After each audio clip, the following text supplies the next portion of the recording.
പാലക്കാട് കോൺഗ്രസിനെ സംബന്ധിച്ച് ഇക്കുറി അഭിമാന പോരാട്ടമാണ്. ലൈംഗിക കേസിൽപ്പെട്ട രാഹുൽ മാങ്കൂട്ടത്തിൽ തീർത്ത ക്ഷീണം കോൺഗ്രസിന് ഇവിടെയുണ്ട്.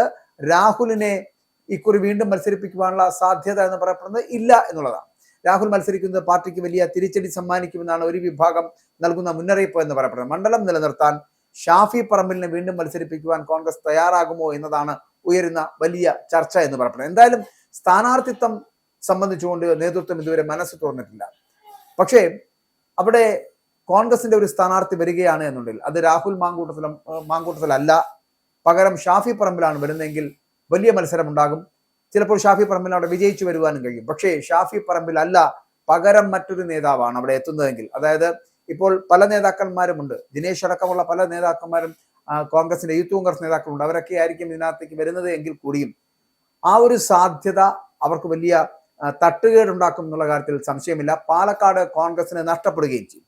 പകരം അവിടുത്തെ മത്സരം ത്രികോണ മത്സരം ഉണ്ടാവുകയും ആ ത്രികോണ മത്സരത്തിൽ സാധ്യത എന്ന് പറയപ്പെടുന്നത് BJPക്ക് തന്നെയാണ്, സംശയമില്ല. പക്ഷേ BJPയുടെ പ്രാദേശിക നേതൃത്വങ്ങൾ തമ്മിലടി നടത്തുടങ്ങിയിരിക്കുന്നു. ആ തമ്മിലടി മുതലാക്കാൻ കോൺഗ്രസിന് കഴിഞ്ഞാൽ പരാജയം ഉറപ്പിക്കുവാൻ BJPക്ക്. പക്ഷെ അവിടെ ആ BJPയുടെ പരാജയത്തെ ഉറപ്പിക്കണമെന്നുണ്ടെങ്കിൽ കോൺഗ്രസ് കൂട്ടായ്മയിലേക്ക് എത്തേണ്ടതുണ്ട്.